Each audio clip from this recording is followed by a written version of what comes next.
Hello there, this is C-A-N-A-N Kenan from Kenan Plays, and today we're going to play part 6 of Signers. Alright, let's load the game and meet our friend Marcus, who came to find us. How did neighbors spare some sugar? Damn, he really did show up, and promptly after that, was Marcus waiting for Sarah to depart? Maybe he did. Hi there, I represent the Moment of Brotherhood. Whoa, what's he doing? Fine, I get it, you aren't in the mood. Now, are you going to invite me in or not?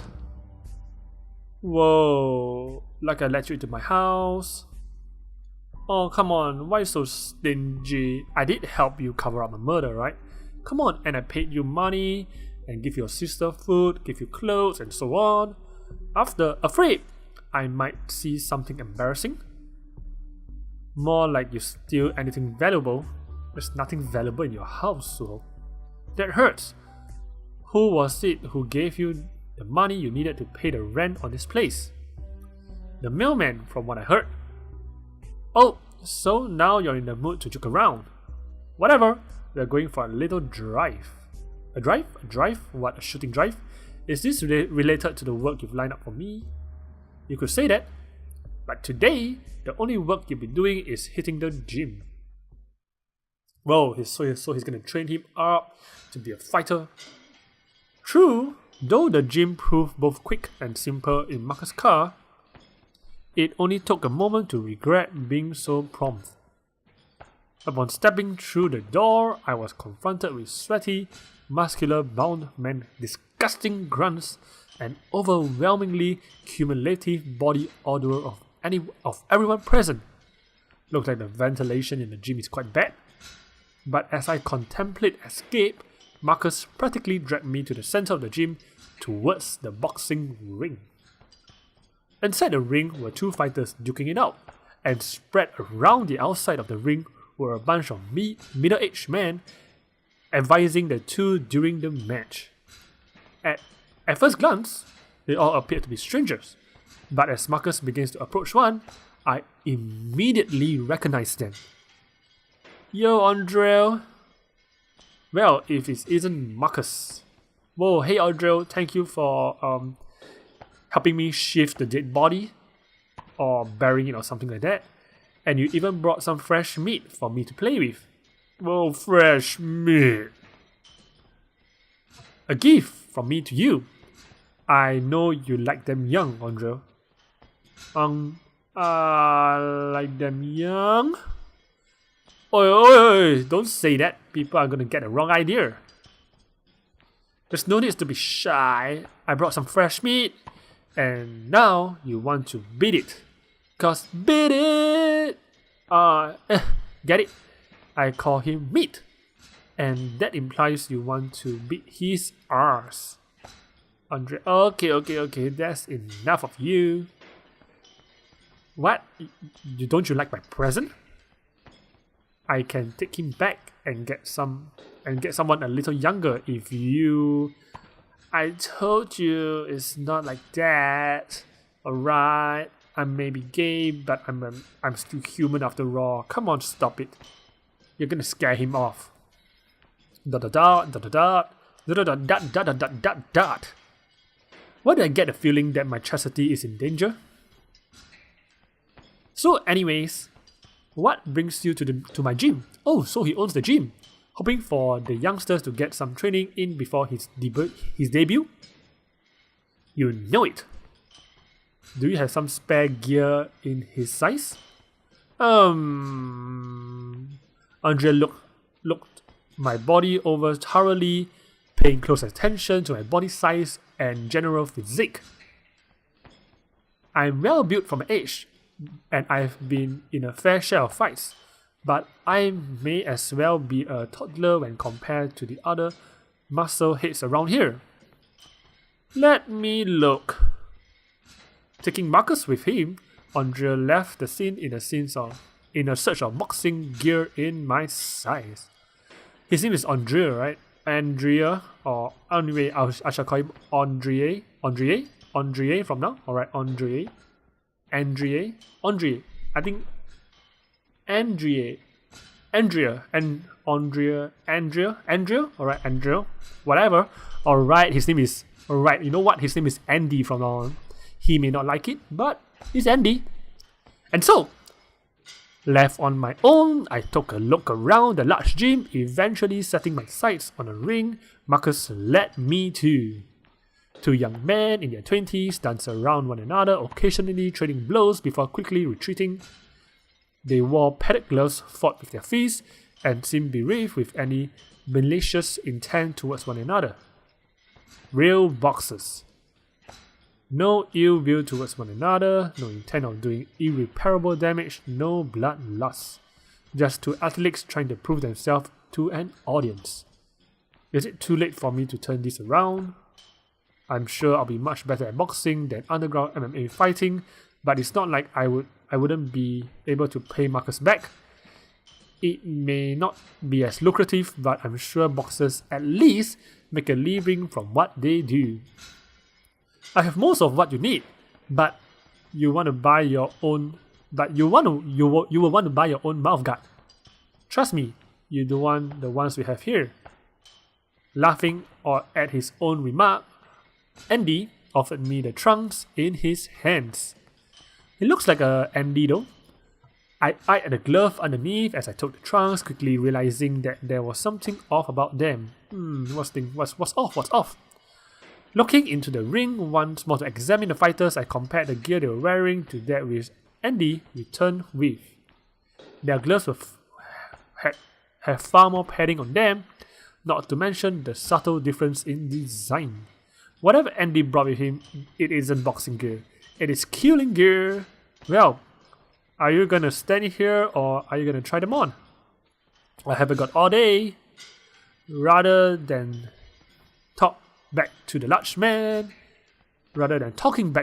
man, I did as I was told. Yes, Mr. Andy, I shall do. Thank you for throwing the body of Mr. Murdo for me. After removing the clothes Sarah picked out for me, I cast aside my shoes and put on the gear Andy brought back. Marcus started to tie up my gloves and the last piece of my new outfit, and that was when I finally spoke up. Hey. This doesn't look like a boxing glove.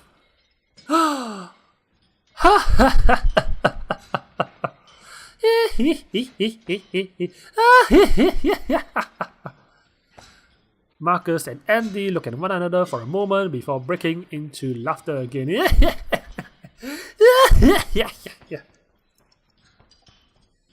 Like I didn't already have a bad enough feeling about this, and they keep laughing. A start of observation, son. I'm sure if you're here to box, that would be a genuine concern. Boxing, that's a good one.